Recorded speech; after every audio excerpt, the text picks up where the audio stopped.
पश्चिम बंगाल में हिंसा का दौर थमने का नाम नहीं ले रहा है। रामनवमी में शुरू हुई हिंसा अब रुक रुक कर भड़क रही है। हुगली में रिसरा में बीती रात फिर उपद्रव हुआ। रेलवे स्टेशन के बाहर सुरक्षा बल ने उपद्रवियों की झड़प हुई तो रेलवे स्टेशन के भीतर भी नारेबाजी के जरिए धार्मिक उन्माद भड़काने की कोशिश की गई। इस उपद्रव की वजह से हावड़ा बुंदेल रूट पर असर पड़ा है।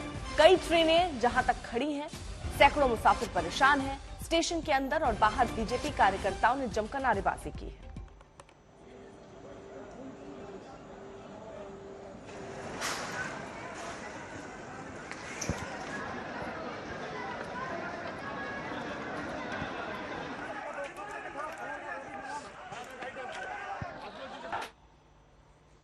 बम मारा गया मस्जिद से, पत्थर फेंके गए मस्जिद से और मुस्लिम मोहल्ला से। भाजपा कैसे प्लान करेगी? भाजपा प्लान करती तो भाजपा के पास पत्थर होता ना, बम भाजपा के पास होता। भाजपा ने तो बम नहीं मारा, दिखाई दे रहा है कौन पत्थर मार रहा है। और पुलिस पर हमला हुआ, पुलिस पत्थर मार रही है, ये भी वीडियो है। मुसलमानों को क्यों मार रही थी पुलिस? क्योंकि पुलिस भी खुद आक्रांत हुई ना। बाद में क्या हुआ, पुलिस के पास फोन आया, कहां से? तृणमूल के नेताओं का फोन आया तो भाग गई उधर से। हम हर जगह जाने की कोशिश करेंगे जहां तक हम जा पाएंगे। हमारे कार्यकर्ता जहां पे आक्रांत हुए और जो इंजर्ड है उनसे मिलने की कोशिश करें। हम तो डिमांड कर चुके हैं ऑलरेडी, सेंट्रल फोर्सेस का डिप्लॉयमेंट होना चाहिए, इन्वेस्टिगेशन होना चाहिए सेंट्रल एजेंसी से, स्पेशली एनआईए से होना चाहिए। They are competing with each other and after going to Delhi they are saying that I have done better only to disturb the Bengal. They are trying to damage the unity, the peace, and Shukanta Majumdar is the captain of that party. They are trying to divert the whole issue and now they are trying to polarize the situation in the name of religion. So Shubhendu Adhikari and the leaders of BJP, they are not talking about the policies of public interest. They are only trying to create disturbances in the normal life only to divert the main issues. Anupam Mishra हमारे साथ हमारे सहयोगी जुड़ चुके हैं। हुगली में वो इस वक्त मौजूद हैं। अनुपम, सबसे पहले हालात पश्चिम बंगाल के क्या हैं? क्योंकि सियासत को इतर रखा जाए तो कई जगहों से क्या अभी भी छिटपुट हिंसा की खबरें आ रही हैं? देखिए अर्पिता, इस वक्त मैं हुगली में हूँ। हुगली में कल रात लगभग 10 बजे के आसपास रिसरा स्टेशन के आसपास जो बवाल हुआ था, पथराव हुआ था, उसकी वजह से लगभग 3 घंटे तक लोकल और दूरगामी ट्रेनें बंद रही थी। यात्रियों को परेशानी का सामना करना पड़ा था, लेकिन रात 1 बजे के बाद से उसे सुचारू रूप से चालू कर दिया गया। ट्रेन सेवाएं अभी बिल्कुल नॉर्मल हैं। मैं अभी आपको जीटी रोड दिखा रहा हूँ, जो मुख्य सड़क है हुगली की, ग्रैंड ट्रंक रोड। यहाँ पर कल तक जो स्थिति थी उससे काफी बेहतर स्थिति दिख रही है। जो ट्रैफिक है बेहद नॉर्मल दिख रहा है। पुलिस की टीमें इधर उधर गश्त जरूर लगा रही हैं, लेकिन जो जिंदगी कम से कम 2 दिन तक एक तरह से ठप सी हो गई थी, वो अब यहाँ पर पटरी पर लौट आई है। जो ई रिक्शा की सर्विस होती है वो भी शुरू हो गई है, बसेस जो हैं वो भी चल रही हैं और लोग भी यहाँ पर आ जा रहे हैं। जबकि कल इसी जगह पर ये रास्ता लगभग 5 घंटे तक बंद था, जब बीजेपी के प्रदेश अध्यक्ष सुकांत मजूमदार यहीं पर धरने पर बैठे हुए थे और पुलिस ने बैरिकेडिंग करके रखी हुई थी। लेकिन जब वो वहां से उठ गए तो उसके बाद इस सड़क को फिर से चालू किया गया और आज फिर यहाँ पर जो स्थिति दिख रही है अभी तक बिल्कुल बेहद सामान्य दिख रही है। शांति बहाल होती दिख रही है यहाँ पर। हालांकि आज भी बीजेपी नेता सुकांत मजूमदार यहाँ पर धरने पर बैठने वाले हैं, तो उसके बाद क्या स्थिति होती है वो देखने वाली बात होगी। ठीक है अनुपम, आप नजर बनाए रखिए, पल पल की अपडेट हम आपसे लेते रहेंगे। लेकिन अभी जिस तरीके के हालात बंगाल में है उसको लेकर सियासत भी खूब चल रही है, वार और पलटवार खूब हो रहा है। क्या कहा जा रहा है, सुनिए सर। क्लियर इंस्ट्रक्शन, तुम खामोश रहो, गुंडा के ऊपर लाठी मत चलाओ। मेरा वोट सब चला गया सागर दिघी में, ये वोट को मुझे वापस लाना पड़ेगा, इसलिए मत मारो, वो लोग को मारने दो। ममता जी ने खुद अगले दिन जरा बंगाल की कुछ और तस्वीरें भी आपको दिखा देते हैं, जिससे आप अंदाजा लगाइए कि हालात वहां पर क्या है। रामनवमी के मौके पर छिड़े बवाल के बाद अब हर जगह पुलिस की तैनाती करनी पड़ी है, एहतियाती कदम उठाने पड़े हैं और सवाल यही उठ रहा है कि आखिरकार हर बार जब ऐसे जुलूस निकलते हैं तो पुलिस की नाकामी क्यों सामने आती है? क्यों नहीं पहले से कुछ सबक लेकर स्थितियों पर कंट्रोल करने के लिए योजनाएं पहले ही लागू कर दी जाती?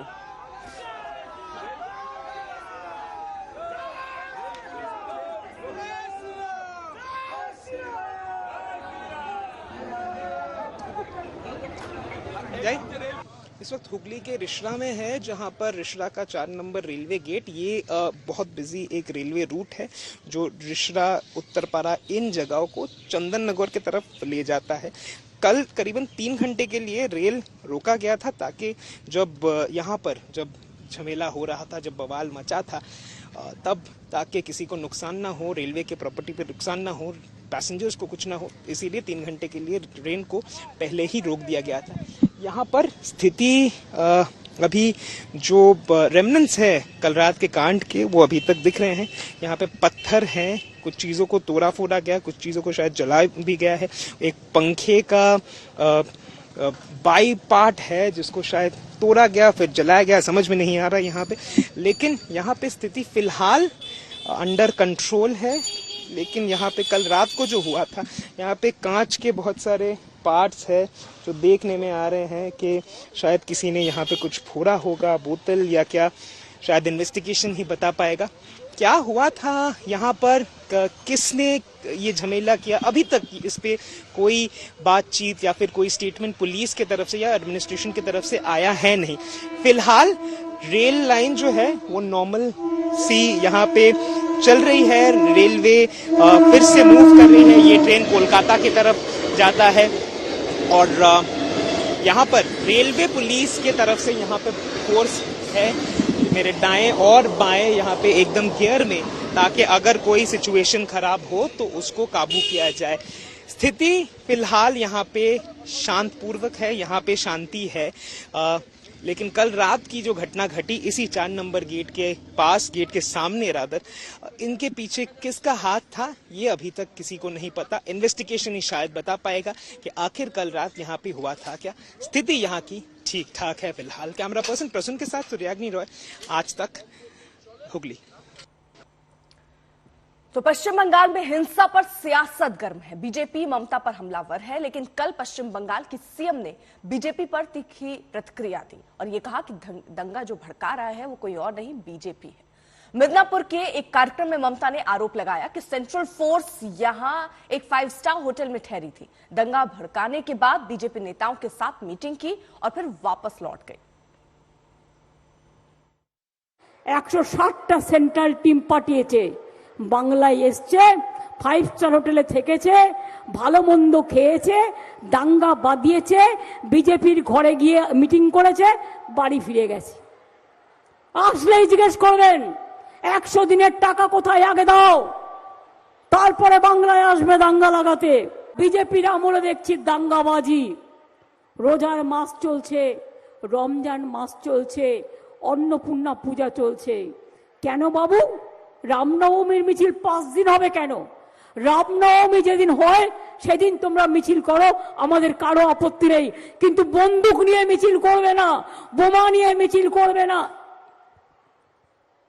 মিছিল করছে পারমিশন না দেওয়া সত্ত্বেও, এত রাস্তা থাকতেও ঢুকে যাচ্ছে মাইনরিটি অঞ্চলে জেনে শুনে, এবং সেখানে গিয়ে দেখেছেন আপনারা ফলের গাড়ি, রমজান মাসে তারা ফল কিনে খায়, ফলের গাড়িগুলো জ্বালিয়ে দিয়েছে, বন্দুক নিয়ে ডান্স করছে।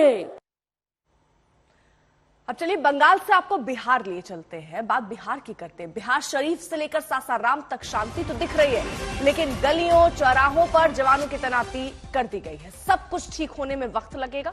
बिहार शरीफ में 15 केस दर्ज किए जा चुके हैं, 140 से ज्यादा गिरफ्तारियां हो चुकी हैं। हालात को देखते हुए धारा 144 अभी भी लागू है। उधर सासाराम शहर में सुरक्षा चाक चौबंद है और हिंसा रोकने में पस्त पड़ी पुलिस अब केस करने के अभियान में।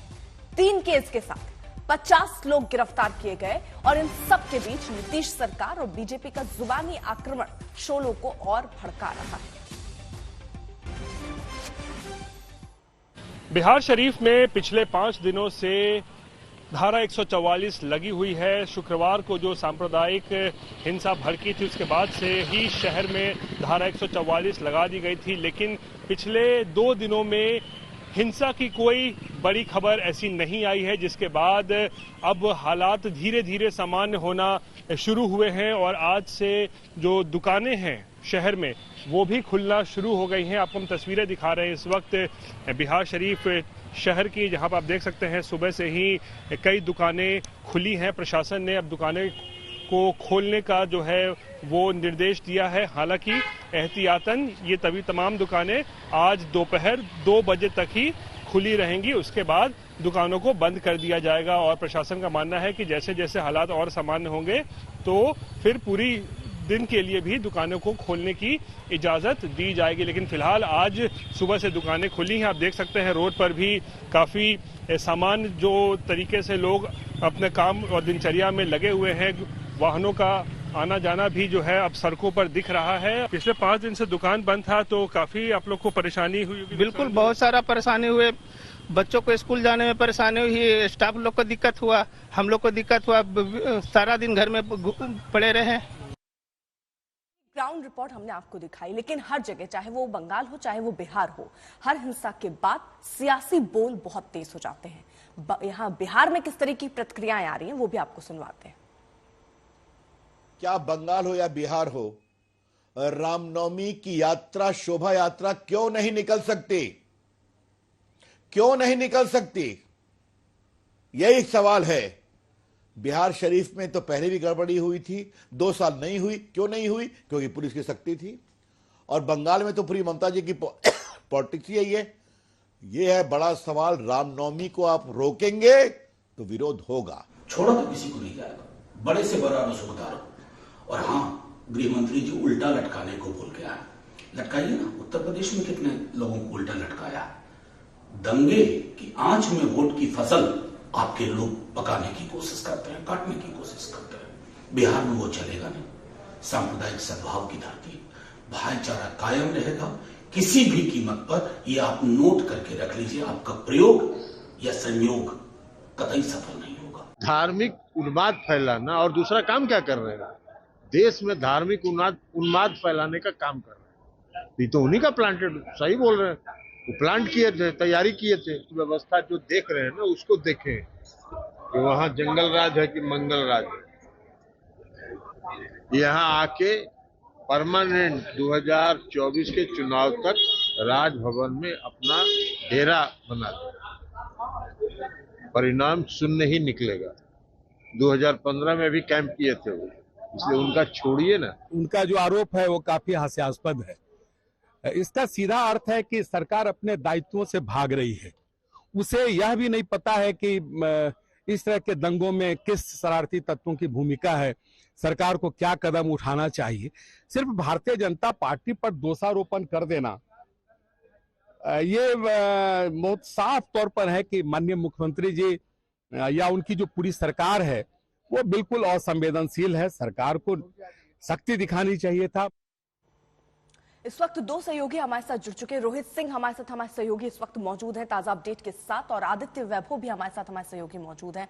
सबसे पहले रोहित, किस तरीके के हालात बिहार में बने हुए हैं, और ऐसे में जब हालात ऐसे संवेदनशील बने हों, ऐसे नेताओं के बयान सामने आना कि चाहे वो किसी को ले लीजिए, हर इंसान ये कह रहा है कि कहीं एक तो हिंसा हुई नहीं, दूसरा ये कह रहा है कि अगर आप रामनवमी में जुलूस रोकेंगे तो ये तो होना स्वाभाविक है। तो ये दोनों ही चीजें आग में घी डालने का काम करती हैं।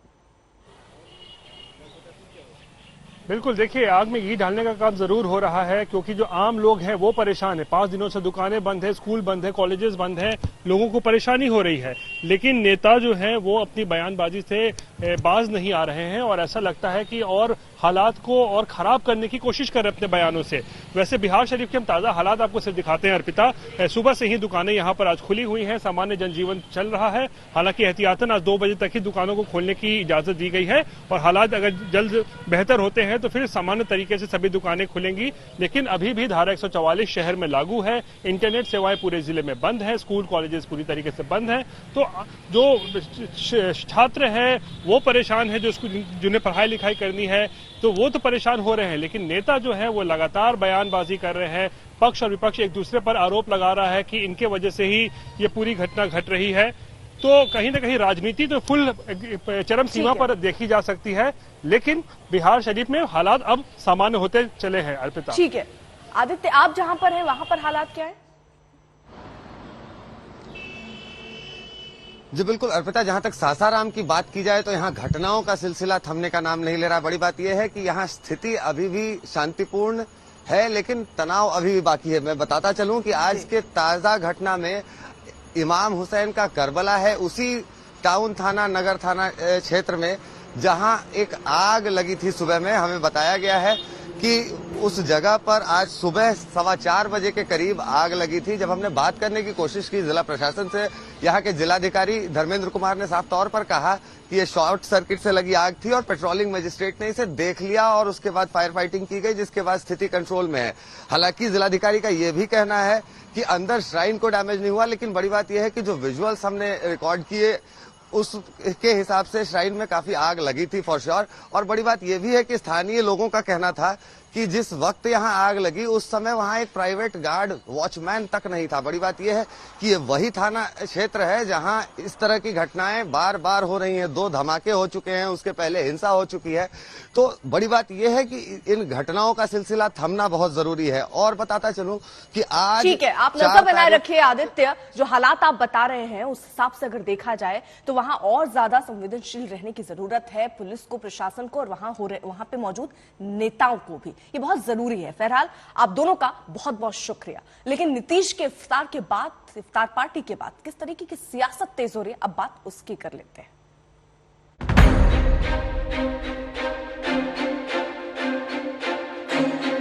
बेरोजगारी और महंगाई जो बढ़ा रही है, भारतीय जनता पार्टी से लोगों को मुक्ति दिलाने का काम नीतीश कुमार जी कर सकते हैं। यही लोगों ने संदेश दिया है। क्योंकि हमें यहाँ लोकसभा का चुनाव जीतना है और 25 में भाजपा का मुख्यमंत्री बनाना है।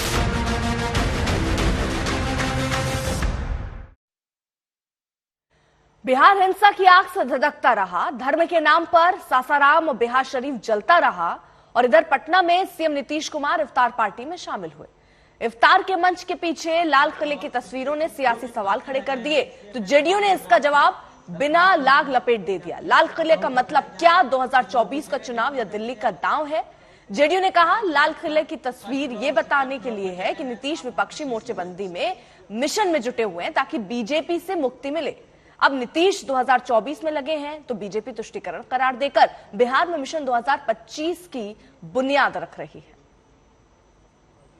विपक्ष को एकजुट करें और जो भारतीय जनता पार्टी की जो सरकार है, जो बेरोजगारी और महंगाई जो बढ़ा रही है, भारतीय जनता पार्टी से लोगों को मुक्ति दिलाने का काम नीतीश कुमार जी कर सकते हैं। यही लोगों ने संदेश दिया है और हम लोग इस संदेश को कबूल करते हैं जनता दल यूनाइटेड के कार्यकर्ता के नाते और पूरी ताकत लगाएंगे कि भारतीय जनता पार्टी से मुक्त हो ये देश। रामनवमी में लोग राम की यात्रा पूजा करते हैं, तो आपकी व्यवस्था,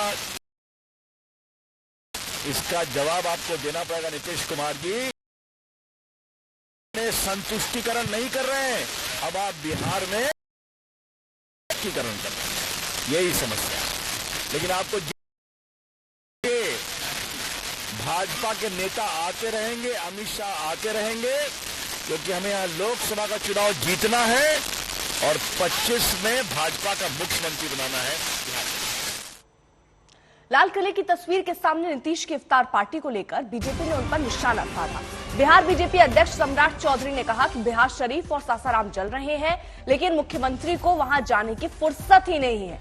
उस जगह पर जहां पर उन्हें जाना चाहिए, हिंसा के बाद स्थिति का खुद मुआयना करना चाहिए, उससे उन्हें कोई लेना देना नहीं है। अब सिर्फ ये इफ्तार पार्टी में तुष्टीकरण के लिए पहुंच रहे हैं। बिहार के सासाराम और बिहार शरीफ 2 जगहों पर हिंसा की घटनाएं हुई। मुख्यमंत्री नीतीश कुमार पटना में इफ्तार पार्टी में शामिल होते रहे और पीछे लाल किले वाला बैकड्रॉप इस वक्त बिहार की राजनीति में चर्चा का केंद्र में है। और बीजेपी के प्रदेश अध्यक्ष सम्राट चौधरी हमारे साथ हैं, उनसे जानते हैं। नीतीश जी इफ्तार पार्टी में थे, बिहार शरीफ और सासाराम की तस्वीरें छिपी हुई नहीं है सम्राट जी? देखिए, नीतीश बाबू अब बूढ़े हो गए, बीमार भी हमको लग रहा है वो हो गए, क्योंकि रोम जल रहा था। और आप सारी स्थिति को समझते हैं कि बिहार पूरी तरह जिस तरह रोम जल रहा था और नीरो जो है बांसुरी बजा रहे थे, ये स्थिति पूरी तरह यहाँ चरितार्थ है। अब नीतीश बाबू से कुछ संभल नहीं रहा है और ये लोग जब तुष्टीकरण में आए इसलिए पूरा मामला कोलैप्स किया। जब तक तुष्टीकरण नहीं था तब तक आप देखते थे यही Nitish Kumar ji rule of law के प्रतीक थे। आज पूरी तरह फेल्योर होने का कारण यही है कि शासन कार्रवाई नहीं करना चाहती है, कुछ लोगों को बचाना चाहते हैं। तो जब बचाने का काम करेंगे तो इसी तरह लैप्सेस होगा। लेकिन लाल किले वाला बैकड्रॉप और नीतीश कुमार का वहां बैठना, जेडीयू के लोग कह रहे हैं कि हम चाहते हैं कि नीतीश कुमार राष्ट्रीय राजनीति में नेतृत्व करें, विपक्षी दलों का एकजुटता करें। स्वाभाविक है, पिछले बार इनको ये कीड़ा काटा था तो 2 सीट बिहार की जनता ने दिया था और इस बार जब कीड़ा काटेगा प्रधानमंत्री बनने का और लाल किले पे जाने का, तो जनता तो तय करके उनको 0 पे आउट करेगी। जाना चाहिए था सासाराम, बिहार शरीफ। नेताओं के जाने पर पाबंदी हो सकती है, 144 लगा था वहां पे। क्या मुख्यमंत्री को भी जाने पर रोक थी? नहीं, नीतीश कुमार जी कभी निकले ही नहीं है घर से। कौन का नीतीश कुमार जी जैसा कमजोर पॉलिटिशियन हो ही नहीं सकता। चलिए, तो बीजेपी के निशाने पर है मुख्यमंत्री नीतीश कुमार, लेकिन चर्चा के केंद्र में है बिहार की राजनीति में वो लाल किले वाला बैकड्रॉप, जिसके सामने बैठ के नीतीश कुमार इफ्तार पार्टी में शामिल होते रहे। सहयोगी कैमरा पर्सन आनंद के साथ शशि भूषण, आज तक पटना। तो नीतीश की इफ्तार पार्टी के मेजबान जेडीयू एमएलसी खालिद अनवर ने कहा कि एक बिहारी देश का नेतृत्व करे तो इसमें खुशी होनी चाहिए। खालिद साहब, ये पीछे लाल किला वाली तस्वीर क्या बहुत सोच समझ करके आप लोगों ने इसको लगाया? नीतीश कुमार यहाँ बैठे थे। देखिए, लाल किला क्या है? मोहब्बत की अलामत है, अपने राष्ट्रवाद की अलामत है, देश की ताकत की अलामत है। और नीतीश कुमार जी जहां बैठे, लाल किला के नीचे बैठे, तो ये तो मैसेज साफ साफ देना है समाज के लोगों को कि नीतीश कुमार जी जिस विचारधारा के साथ चल रहे हैं उसी विचारधारा की उपज और पनप लाल किला है। और सुपर पावर के सुपर प्रेसिडेंट रहे ट्रंप को कोर्ट के चक्कर लगाने पड़ रहे हैं। एडल स्टार को लाखों डॉलर की पेमेंट को लेकर आज उनकी पेशी है। मामला बरसों पुराना है, लेकिन फाइल और जुबान खुली तो ट्रंप के सरेंडर और गिरफ्तारी की नौबत तक आ गई।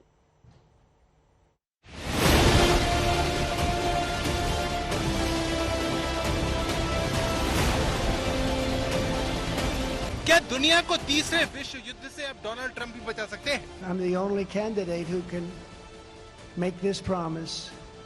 I will prevent and very easily World War III, very easily. क्या डोनाल्ड ट्रंप रूस और यूक्रेन के बीच समझौता करवा सकते हैं? Before I even arrive at the Oval Office, I will have the disastrous war between Russia and Ukraine settled. It will be settled quickly. अपनी जिंदगी के सबसे बड़े संकट में फंसा नेता दुनिया को संकट से उबारने का दावा कर रहा है। डोनाल्ड ट्रंप वैसे तो कुछ भी कर सकते हैं, इसीलिए उनके इस दावे पर समर्थकों को पूरा भरोसा है।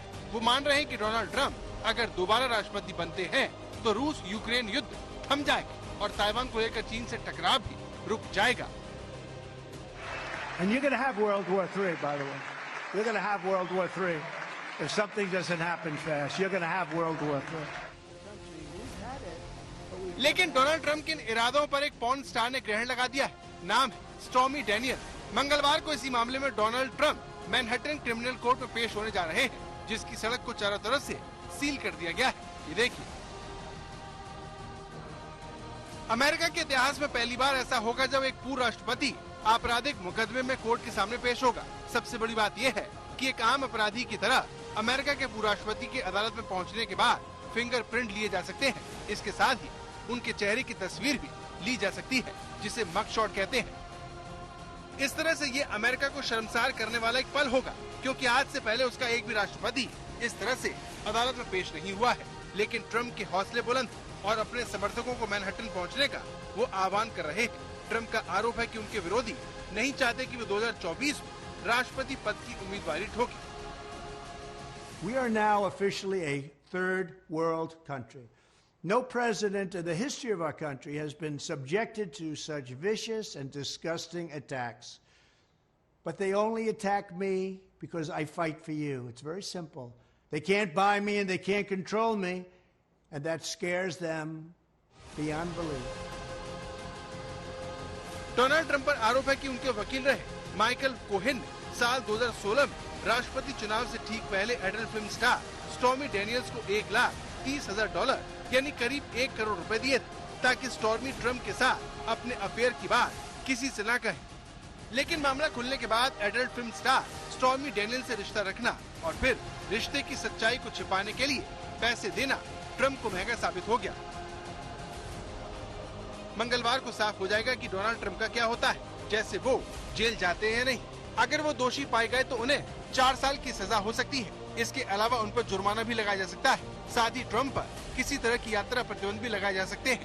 अब सवाल यह है कि अगर फैसला ट्रंप के खिलाफ आया तो इसका उनके राष्ट्रपति पद की उम्मीदवारी पर क्या असर होगा, क्योंकि डोनाल्ड ट्रंप फिलहाल रिपब्लिकन पार्टी के उम्मीदवारों में सबसे आगे बताए जा रहे हैं। I got along very well with Putin, even though I'm the one that ended his pipeline. Remember, they said, Trump is giving a lot to Russia. Really?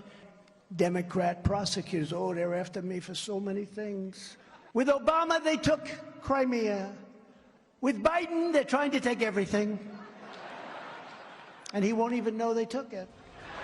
Donald Trump के हौसले बुलंद होने की वजह अमेरिकी कानून है, जो कहता है कि ट्रंप को इस मामले में अगर सजा या जुर्माना हो भी जाता है, तब भी उनके सियासी भविष्य पर इसका असर नहीं पड़ेगा। अमेरिकी कानून में ये प्रावधान है कि अमेरिकी राष्ट्रपति बनने वाला शख्स जेल में रहते हुए भी राष्ट्रपति पद की जिम्मेदारी निभा पाएगा। लेकिन अगर ऐसा हुआ तो फिर अमेरिका के लिए और भी ज्यादा शर्मिंदगी से भरा होगा, क्योंकि अगर अगला अमेरिकी राष्ट्रपति जेल से सरकार चलाएगा तो अमेरिका दुनिया में क्या मुंह दिखाएगा। आज तक ब्यूरो। आखिर वो कौन है जिसके साथ रिश्तों ने ट्रंप का बुढ़ापा इस कदर परेशान कर दिया? 76 साल की उम्र में किस डेनियल ने उन्हें कोर्ट का रास्ता दिखा दिया, ये जरा समझिए आप इस रिपोर्ट के साथ।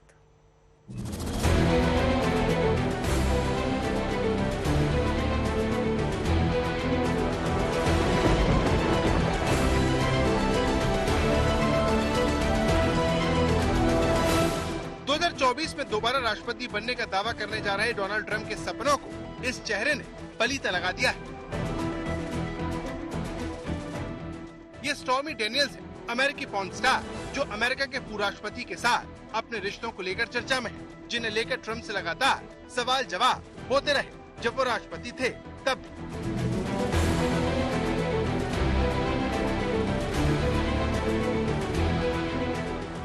Did you know about the $130,000 payment to Stormy Daniels? Do you know where he got the money to make that payment? No, I don't know. Daniels का कहना है कि साल 2006 की गर्मियों में कैलिफोर्निया और नेवादा के आसपास एक चैरिटी गोल्फ टूर्नामेंट पूर्व अमेरिकी राष्ट्रपति से वो मिली थी। तब उनकी उम्र 27 साल थी और ट्रंप 60 साल के थे।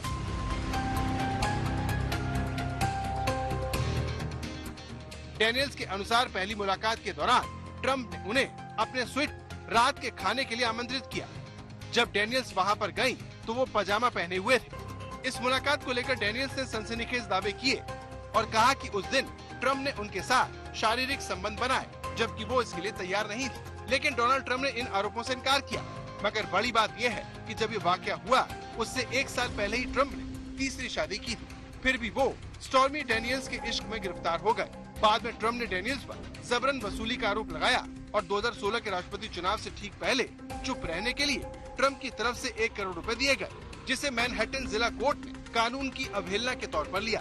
साल 2018 में लेन देन का खुलासा होने के बाद डेनियल्स ने अदालतों से ट्रंप के साथ अपने समझौते को रद्द करने को कहा और उन्होंने टीवी शो में आना शुरू कर दिया। CBS के 60 मिनट पर उन्होंने कहा कि वो स्पष्ट करना चाहती है कि वो पीड़िता नहीं है। डेनियल्स ने कहा कि भले ही उस रात वो ट्रंप के प्रति आकर्षित नहीं हुई थी, लेकिन उनका रिश्ता सहमति से बना। उनसे पूछा गया कि ट्रंप उन्हें लुभाने की कोशिश कर रहे थे। उन्होंने कहा, बिल्कुल, मैं अंधी नहीं हूँ। उन्होंने कहा कि वो इस रिश्ते को करियर के लिए संभावित बूस्ट के रूप में देख रही थी, लेकिन उनसे रिश्तों ने ट्रंप को कटघरे में खड़ा कर दिया। We're not changing any stories. All I'm telling you is that this country is right now running so smooth. And to be bringing up that kind of crap and to be bringing up witch hunts all the time, that's all you want to talk about. Stormy Daniels का असली नाम Stephanie Clifford है। वो Louisiana के baton रूज में पैदा हुई और माता पिता के तलाक होने के बाद उनकी मां ने उनका लालन पालन किया। उन्हें अपने परिवार से उपेक्षा का सामना करना पड़ा और 9 साल की उम्र में एक वृद्ध व्यक्ति ने उनका यौन शोषण किया। 2018 के संस्मरण में उन्होंने अपनी निजी जिंदगी से जुड़े कई राज खोले। तमाम उतार चढ़ाव के बावजूद वो एक होनहार छात्रा थी और उन्हें घोड़ों का शौक था। लेकिन अपनी जिंदगी चलाने के लिए उन्होंने सबसे पहले स्ट्रिपटीज की ओर रुख किया। बाद में वो एडल्ट फिल्म इंडस्ट्री में आई, जहाँ एक एक्ट्रेस, डायरेक्टर और स्क्रीन राइटर के रूप में उन्होंने कई अवार्ड जीते, जिसमें पॉर्न इंडस्ट्री का ऑस्कर कहा जाने वाला एवियन अवार्ड शामिल है। आज तक ब्यूरो। ट्रंप को लगता है कि अगर कोर्ट का फैसला उनके खिलाफ गया तो पत्नी अलग हो जाएंगी, परिवार भी बिखर जाएगा। पूरा मामला क्या है, जरा देखिए।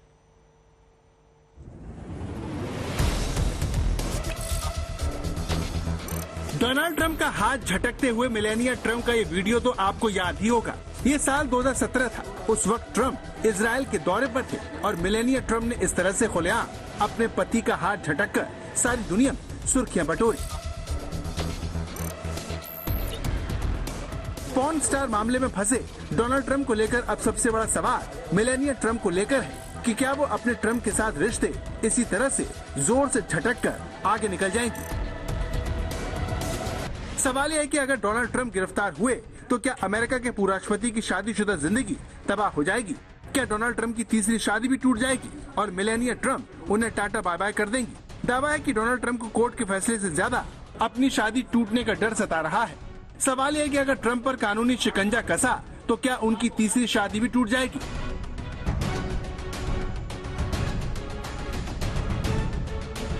जैकी केनेडी के बाद मेलानिया ट्रंप को अमेरिका की सबसे खूबसूरत प्रथम महिला कहा जाता है। 52 साल की मेलानिया ट्रंप ने डोनाल्ड ट्रंप से 34 साल की उम्र में शादी की थी। तब ट्रंप की उम्र 58 साल थी।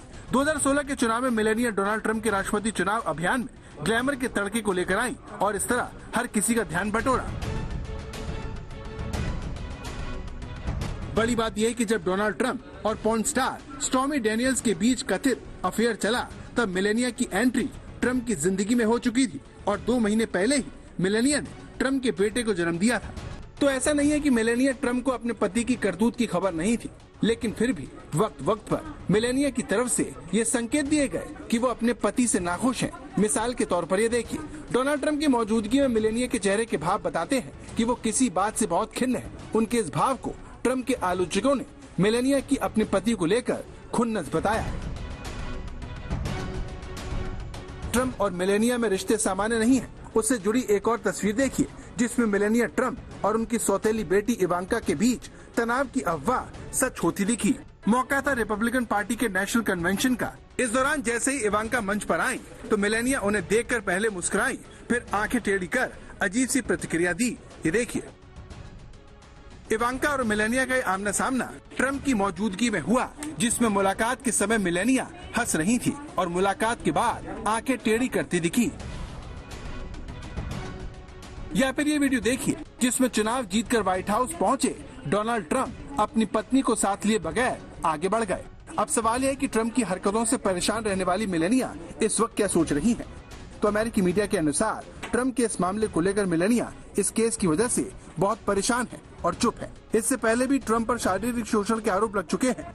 तब मेलानिया ट्रंप ने ये कहा था, मैं इस बारे में नहीं सोचती, मैं सबसे पहले एक माँ, पहली अमेरिकी महिला हूँ। मेरी जिंदगी में इससे भी बहुत ज्यादा अहम चीजें हैं। व्हाइट हाउस में मेलानिया की प्रेस सेक्रेटरी का कहना है कि उन्हें ताज्जुब होगा अगर मेलानिया ट्रंप का इस मामले में समर्थन करेंगी। शायद यही वजह है कि डोनाल्ड ट्रंप अपनी शादीशुदा जिंदगी के बर्बाद होने की आशंका से डरे हुए हैं, क्योंकि उन्हें लगता है कि मेलानिया उन्हें छोड़ सकती है। डोनाल्ड ट्रंप 2024 में वापसी के लिए जोर लगा रहे हैं, लेकिन पॉर्न स्टार मामले में उनके खिलाफ फैसला उनके सियासी करियर से ज्यादा उनकी निजी जिंदगी पर भारी पड़ सकता है। आज तक ब्यूरो। बढ़ रहे आगे, बात राहुल गांधी की। कल सूरत कोर्ट से राहत मिलने के बाद आज राहुल गांधी ने फिर से केंद्र सरकार पर निशाना साधा है। आपको बता दें, सजा रोकने की अपील पर सुनवाई अब 13 अप्रैल को होगी, लेकिन इन सब के बीच राहुल गांधी ने एक बार फिर से सरकार को घेरा। अडानी मसले पर राहुल का वार लगातार जारी है। Why do you always say what BJP is saying? Every time you say what BJP is saying. There's a very simple thing. ये जो 20,000 करोड़ रुपए अदानी जी की शेल कंपनीज में हैं, ये किसके हैं? ये बेनामी हैं, किसके हैं?